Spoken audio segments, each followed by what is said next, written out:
Do you mind if? Polite requests made easy. Hello learners. Welcome to another exciting episode on Conversational English. Today, we're going to be focusing on a very polite and common way to make requests. Using the phrase, do you mind if? This particular phrase can make your English sound more natural and polite, especially in formal situations. First things first, let's get a better understanding of what "do you mind if" actually means. It's a phrase used to politely ask for permission or make a request. It's often used in situations where you need to respect the person's space or feelings. Here's a simple example. Do you mind if I open the window? In this case, you're asking for the person's permission to open the window.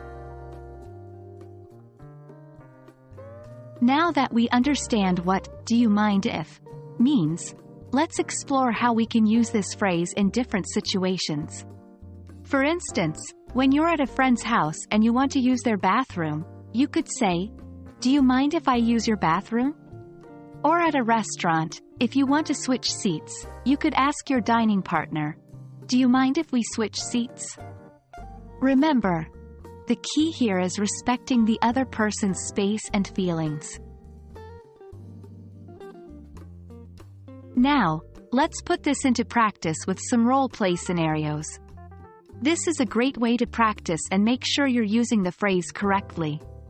Scenario 1. You're in a library and you need to borrow a pen from a stranger.